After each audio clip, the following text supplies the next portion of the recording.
Shalom, bienvenue chez Tichalak Intercession, c'est Magali, j'espère que vous allez bien, j'espère que vous vous portez bien et tout.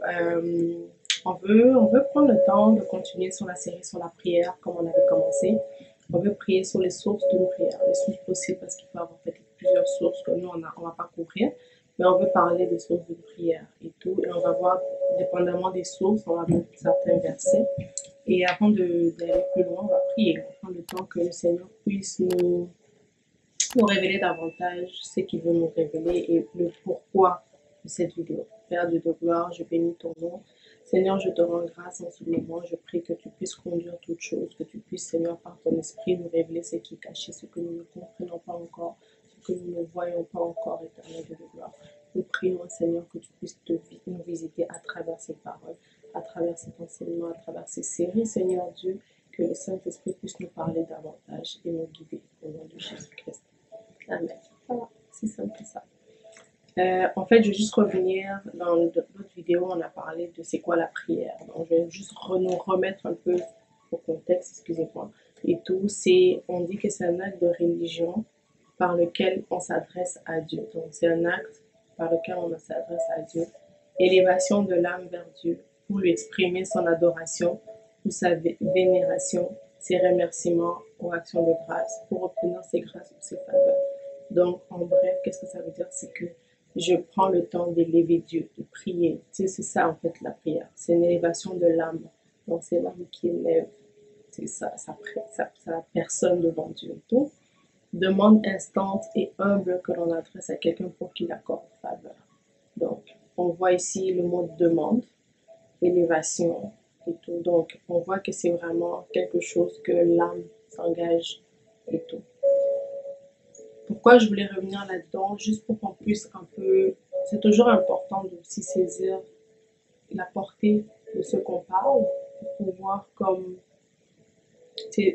avancer ensemble et tout. Donc, la première source qu'on va nommer, c'est les émotions. C'est en première position, les émotions. Souvent, ce sont nos émotions qui nous conduisent dans la prière. Je vais juste définir qu'est-ce qu'on entend par émotion. C'est état affectif intense caractérisé par des troubles divers. État affectif, plaisir ou douleur nettement prononcé. Troubles subis, agitation passagère causée par un sentiment vif de peur, de surprise ou de joie. Donc, ici, on voit clairement que l'émotion, en fait, c'est pas forcément toujours dans le mauvais sens qu'on veut le dire. Parce que même des fois, on peut faire des prières poussées par la joie, mais qui sont conduites par les émotions, qui ne sont pas conduites par le Seigneur, par le Saint-Esprit. Des fois, ça peut être qu'il y a un accident qui est arrivé dans ma famille ou dans la vie, alors j'ai peur, alors je vais prier. Donc, c'est la peur qui me conduit à prier plutôt que la foi. Et ça peut aussi être, Dieu m'a donné peut-être, je regarde dans mon compte en banque, il y a 10 000 $ dans mon compte en banque, ben j'ai une joie, je suis contente parce que c'est de l'argent que je ne m'attendais pas. Donc, je commence à prier, je commence à élever Dieu parce que c'est la joie qui conduit la prière. Et on va regarder dans 1 Samuel 16. Je ne l'ai pas préparé à l'avant, je ne pensais pas le lire. Vous allez m'excuser, je vais le chercher. 1 Samuel 16. Voilà, c'est ici. 1 Samuel 16. On va regarder ici. Au verset 1. Et tout. Ici, pour se mettre un peu dans le contexte, c'est le période où le roi Saül avait été rejeté par Dieu et tout. Et là, on regarde ici, le Seigneur dit à Samuel, seras-tu encore longtemps en deuil au sujet de Saül, alors que moi-même je l'ai rejeté et qu'il ne sera plus roi d'Israël? Prends de l'huile et mets-toi en route, je t'envoie chez Jessé à Bethléem, car j'ai choisi parmi ses fils le roi qu'il me faut. Donc, pourquoi on a donné ça? C'est parce qu'on voit ici que Samuel, le prophète, continuait à pleurer sur Saül, à prier pour Saül, alors que Dieu n'était pas là-dedans. C'est ça le problème avec les émotions. C'est que on peut traverser des moments difficiles. Et nous avons tendance à passer le temps à faire des prières de lamentation, de supplication. Or, des fois, il y a des situations où le Seigneur nous demande peut-être juste de déclarer, de te lever, de déclarer. Et tout. Quelle situation que je peux donner? Ça peut être des situations où peut-être, je sais pas, tu as perdu quelque chose, ou tu ne vois pas clair dans certaines choses, ben, plutôt que de commencer à prier, peut-être que Dieu va juste te demander de déclarer, de poser des actions. Et c'est ces actions-là qui vont faire que la chose va se décanter. Mais moi, si je suis conduite par mes émotions, ben, je vais faire comme Samuel. Samuel, je vais commencer à prier, à me lamenter, à pleurer et tout et tout. Alors que, en fait, Dieu avait déjà parlé pour la situation. En fait, Dieu n'est même plus là, en fait. Tu vois, moi, je suis encore en train de... Lui, il est encore là en train de pleurer sur Samuel, faire un deuil. Alors que dans les chapitres avant, Samuel 15, 22 et suivant, on voit comment c'est lui-même qui est allé même dire à Samuel que Dieu te rejette et tout, t'as désobéi et tout. Mais c'est le même maintenant qui vient commencer à se lamenter. Donc, si on peut résumer ce point, c'est dire, face à une situation, c'est vrai que ressentir les émotions, c'est pas mauvais. Mais baser mes prières là-dessus, c'est là que c'est dangereux. Parce que cette émotion que tu ressens, elle est passagère. Et quand tu pries sous la peur, Dieu ne va pas exaucer cette prière-là. Parce que tu ne démontres pas la foi. Et si tu pries aussi juste par la joie, Seigneur, tu vois, si tu me bénis, je vais te donner ça, je vais te donner ça. Mais tu parles dans les émotions. Oui. Tu parles dans les émotions. Est-ce que tu es sûr que tu vas accomplir le vœu là que tu es en train de donner devant le Seigneur? Donc mieux vaut, oui, tu remercies Dieu, tu dis merci Seigneur, mais ne t'embarque pas dans les émotions. C'est là la différence. Parce que dans l'émotion, tu peux promettre beaucoup de choses, tu peux dire beaucoup de choses, tu peux déclarer beaucoup de choses que tu ne dois pas forcément faire. Parce que quand cette émotion-là va passer, tu vas revenir à toi, à ta conscience. Ben, est-ce que tu vas continuer à faire ce que tu as promis que tu allais faire? Voilà pourquoi c'est important de ne pas être conduit par ces émotions dans la prière. Ça, je pense que c'est clair. La deuxième source, c'est la parole de Dieu. Dans 1 Thessaloniciens 5, 17. Alors, je ne vais pas vraiment lire ça. Je pense qu'on le connaît très bien. On dit prier sans cesse. Alors, la parole nous recommande de prier sans cesse. Ce qui veut dire que peu importe les circonstances, j'adresse des prières à Dieu. Et quand je dis prière, c'est pas je m'enferme dans la chambre et je prie. C'est pas ça. C'est l'état. Comme on a vu dans l'autre, c'est l'état d'esprit. La prière, d'abord, avant tout, c'est un dialogue, comme on a dit. Tu sais, j'ai pas besoin d'attendre que, par exemple, mon mari arrive à la maison pour lui parler. Je peux lui parler par téléphone, par texto, peu importe. Et c'est pas juste quand il est là que je lui parle. C'est tout le temps que je peux parler avec lui. Au téléphone, tout. Je peux parler avec lui. C'est la même chose avec Dieu. Je ne vais pas attendre juste le soir, là, pour m'enfermer puis venir prier. Non.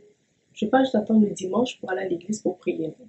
Je ne vais pas juste attendre des programmes de prière qu'on décrète, ok, déjà des prières pour moi faire des temps de prière. Non. La parole déjà me recommande de prier. Donc, je vais vers le Seigneur. Déjà, tu as la prière que tu fais tous les jours, que tu es avec le Seigneur tous les jours. C'est une forme de communion avec Dieu. Et tu as la prière aussi que tu fais dans des besoins particuliers, dans des besoins et tout. Mais si tu attends toujours de prier quand il y a quelque chose de précis, ben, ta vie va être très faible, en fait, je peux dire. Tu n'auras pas beaucoup de succès ou d'avancement dans la vie parce que tu vas toujours subir les choses. Tu vas toujours subir comme les circonstances au lieu de le dévancer. C'est ça que la prière fait. C'est ça que la prière fait. La prière vient nous faire dévancer beaucoup de choses. La prière nous donne l'intelligence. La prière nous donne l'esprit, l'intelligence de Dieu.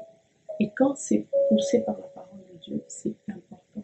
C'est important parce que la parole nous garantit que lorsque nous prions selon sa volonté, nous possédons la chose pour laquelle nous avons. Donc, la source, quand c'est la parole, c'est Dieu. Ensuite, la troisième source, c'est l'Église. Quand l'Église décrète un programme de prière, par exemple, comme nous avons annuellement, les églises décrètent des jeûnes de prière de fin d'année, des fois aussi il y a des programmes pendant l'année et tout. C'est de ça qu'on parle. Et on va voir Acte 12, 1 à 11, qui va nous aider là-dessus et tout. Acte 12, je suis presque. Acte 12, verset 1 à 11. Je m'excuse. J'aime beaucoup les livres papier. Je préfère toujours aller avec ça. J'utilise aussi les bibles par internet, par téléphone, mais je préfère toujours ça. 1 à 12. À cette époque, le roi Hérode se mit à maltraiter quelques-uns des membres de l'Église. Il fit mourir par l'épée Jacques, le frère de Jean. Quand il vit que cela plaisait aux Juifs, il fit encore arrêter Pierre durant la fête des pains sans levain. Hérode le fit saisir et le jeta en prison, et il chargea 4 groupes de 4 soldats de le garder. Il pensait le faire juger en public après la Pâque. Pierre était donc gardé dans la prison, mais les membres de l'Église priaient Dieu pour lui avec ardeur.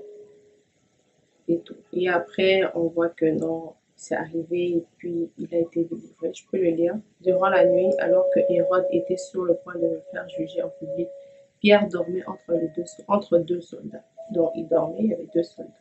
Il était attaché avec 2 chaînes et 2 gardiens, et des gardiens étaient à leur poste devant la porte de la prison.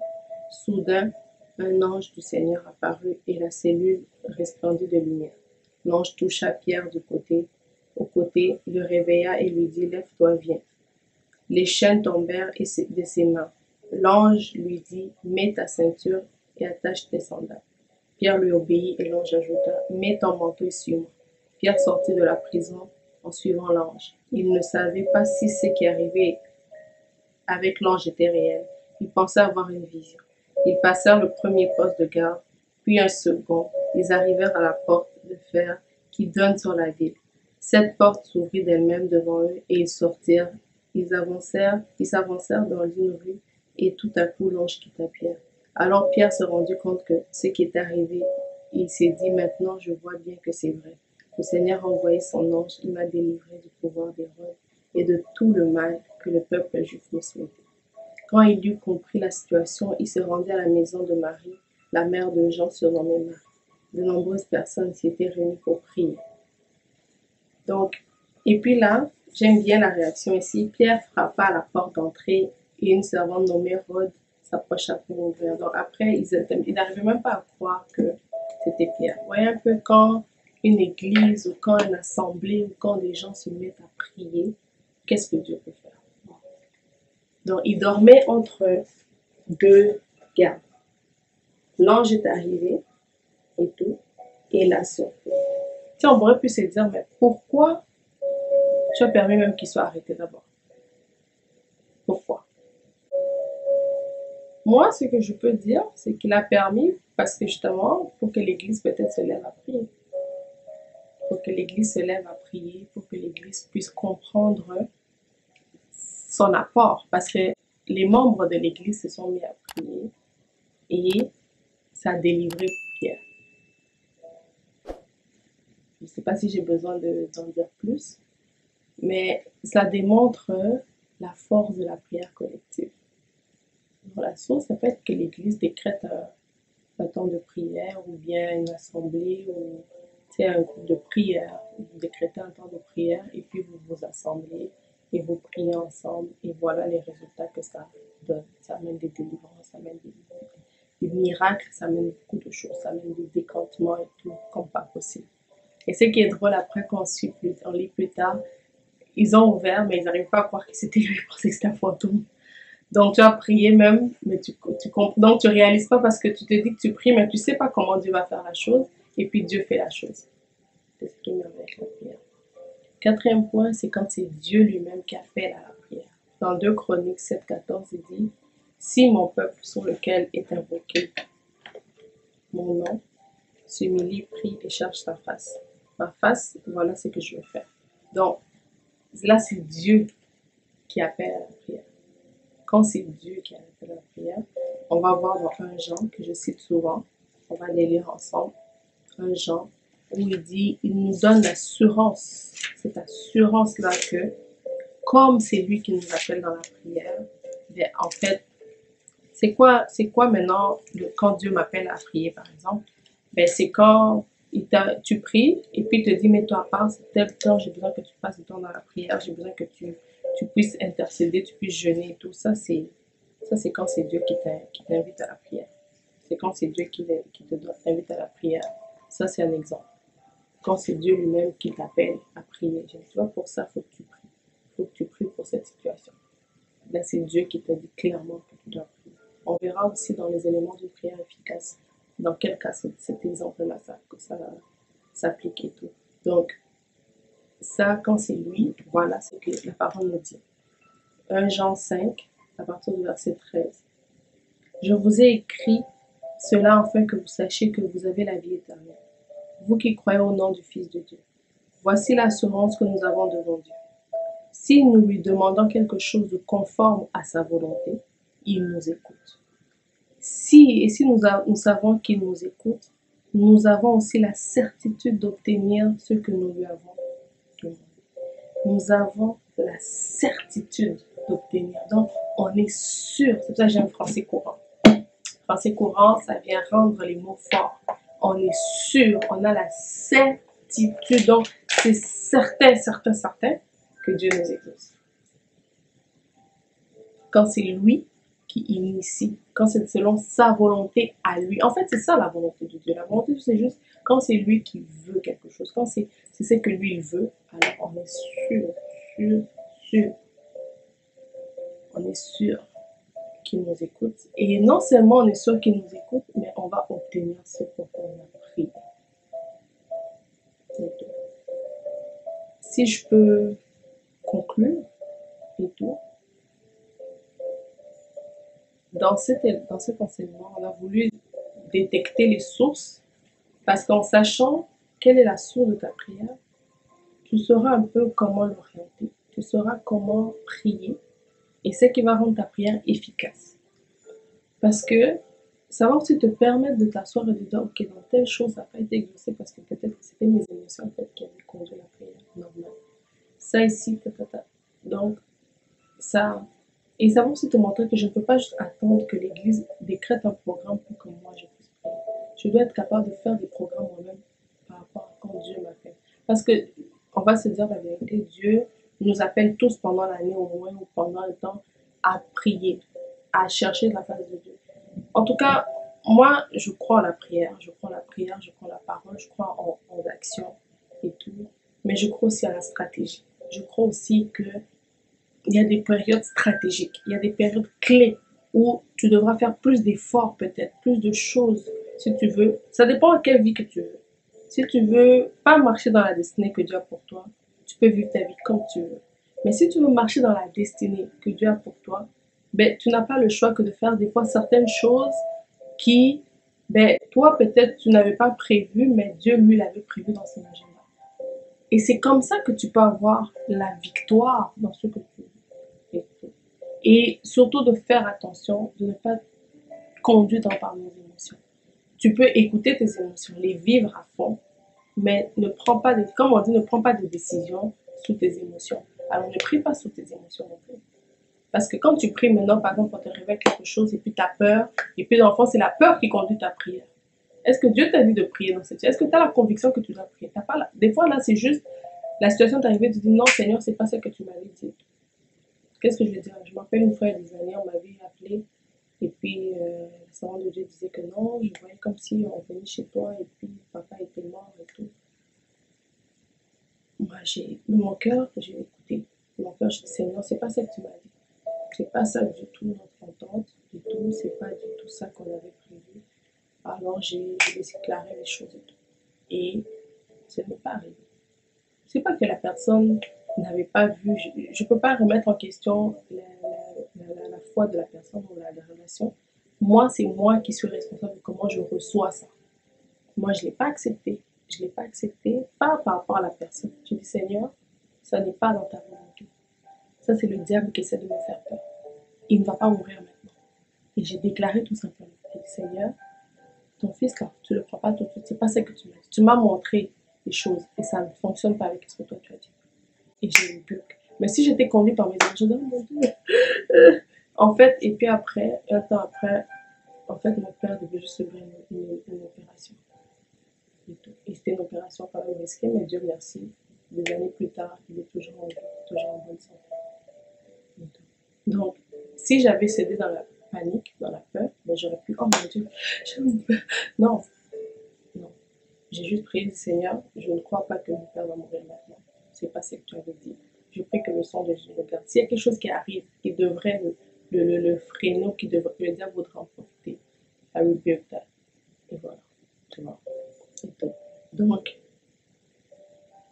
aussi, une autre chose pourquoi on voulait parler des sources et parler beaucoup des émotions, c'est que les émotions, il faut les vivre, comme j'ai dit, mais il faut savoir faire cette part des choses-là. Comment c'est de dealer avec ces émotions. Tu vois, comme dans la parole, il y a un papa qui est venu voir Jésus pour son fils. Et puis, il dit, si tu peux, et tout. Qu'est-ce que j'avais aimé avec ce papa? Il a dit, viens au secours de mon incrédulité. Donc, il savait qu'il était incrédule. Il savait qu'il ne croyait pas. Il a demandé au Seigneur de venir au secours de ça. Et en fait, c'est ça la prière. La prière, c'est pas que tu arrives, tu sais déjà tout quoi dire, et puis voilà, tu es parfait. Non. La prière, c'est d'être à nu devant Dieu. C'est de lui dire, telle situation, telle situation, telle situation, j'ai besoin de toi. Dis-moi comment je dois prier face à cette situation. Comment je dois faire, qu'est-ce que je dois faire. Et quand il te le dit, fais-le. Quand il te dit quoi faire, fais-le. S'il ne te le dit pas encore, cherche, continue à prier, continue à le chercher. Des fois, on se laisse décourager après une fois seulement. Tu as prié une fois, ça n'a pas marché, ou bien les choses n'ont pas fonctionné, tu arrêtes pour attendre. La vie, c'est la persévérance. La vie, c'est comme ça. Il ne faut pas arrêter. Il ne faut pas lâcher. Il ne faut pas lâcher. Il ne faut pas accepter les choses, mais il ne faut pas lâcher. J'espère que cet enseignement vous a fait du bien. Je prie que le Seigneur nous aide à discerner les sources de prière pour qu'on puisse aussi s'asseoir et des fois quand aussi ça ne marche pas, se remettre soi-même en question. De dire peut-être que là j'ai pas prié comme il fallait, peut-être que là j'ai pas prié selon ce que Dieu. Moi je peux pas te dire prie comme ça, comme ça, comme ça, non. Moi tout ce que je peux te dire c'est associe Dieu, le Saint-Esprit, la parole de Dieu, Jésus dans tes affaires. Tu ne devrais pas échouer, tu devrais avoir un exaucement. S'il n'y a pas d'exaucement, prends-le et sois humble, right? Sois humble, remets-toi en question. Demande au Seigneur, qu'est-ce que je ne fais pas? Dis-moi ce que je ne fais pas pour que je puisse le faire, pour que je puisse rectifier la chose et que je puisse faire les choses selon toi. Et je te garantis, sincèrement, je te garantis que tu vas avoir un changement.